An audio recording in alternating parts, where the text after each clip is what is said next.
Olá, estudantes da terceira série. Nesse vídeo vamos falar sobre o darwinismo. O darwinismo é uma teoria que foi descrita pelo pesquisador Darwin, né? Então são os estudos de Darwin, por isso que chama darwinismo. E ele diz que o meio ele atua como um agente seletivo, selecionando os indivíduos que estão mais aptos a sobreviver naquele determinado ambiente. Com isso, a gente sabe que dentro das populações existe uma variabilidade entre os indivíduos e que eles vão ser selecionados pelo meio, aonde o mais apto tende a sobreviver e se reproduzir. Então, olha essa relação. A gente tem lá uma variação muito grande, aqui trabalhando com o formato das bolinhas, né, nas esferas, como a gente vê essa variação também em qualquer população, podemos pegar até a nossa população humana. Aí a gente tem um agente seletivo, que no caso das populações naturais é o meio ambiente, e ele vai selecionar os que estão mais aptos. E aqui nesse caso, as bolinhas menores, elas que são as esferas mais adaptadas, porque elas conseguem sobreviver, no caso, ou passar por esse agente seletivo. E são essas que conseguem sobreviver porque estão mais aptas ao ambiente, é que vão compor a próxima geração. Então veja, o darwinismo fala que os indivíduos não se adaptam ao meio, o meio que seleciona os indivíduos mais adaptados. Esse evento é chamado de seleção natural. Então a gente está selecionando naturalmente aqueles indivíduos que estão mais aptos a sobreviver num determinado local.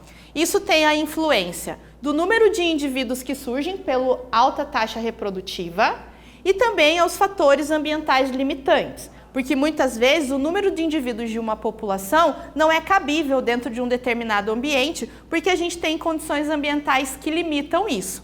E aí, devido a esse fator, a gente seleciona as características mais adaptadas. Veja exemplos de fatores limitantes, né? O que tem num ambiente e que pode ser influenciado aí para limitar o tamanho do crescimento de indivíduos nessa população. Então a gente tem lá, um dos principais exemplos são os recursos alimentares, que às vezes não tem alimento no meio para nutrir todos os indivíduos da população, e a gente também tem a relação com predadores. Esses indivíduos vão ser predados e aqueles que são mais fracos, que têm menos velocidade ou uma característica que tende o predador a alcançar ele com mais facilidade, eles também vão ser selecionados. Então vejam que nessa condição, os que conseguem os recursos alimentares e os que conseguem fugir dos predadores, eles estão mais aptos ao meio. E é eles que sobrevivem e que geram, né, se reproduzem, gerando os indivíduos da próxima geração. Então, o darwinismo, de maneira geral, trabalhando com essa visão de seleção natural, ele mostra nos seus estudos de que há uma mudança ao longo do tempo através desse evento de seleção.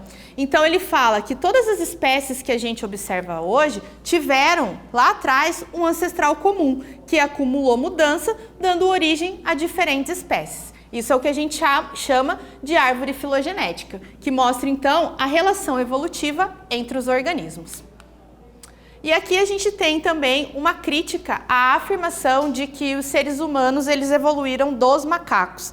Aqui a gente tem, na verdade, uma situação de que o homem não evoluiu dos macacos, mas que sim, num tempo remoto, a gente teve um ancestral comum, que era um primata, e que dele teve a evolução para a linhagem dos chimpanzés e a evolução para a linhagem dos humanos. Então aqui, essa visão da teoria darwinista.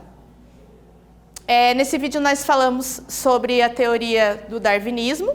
Espero que vocês tenham gostado e até breve.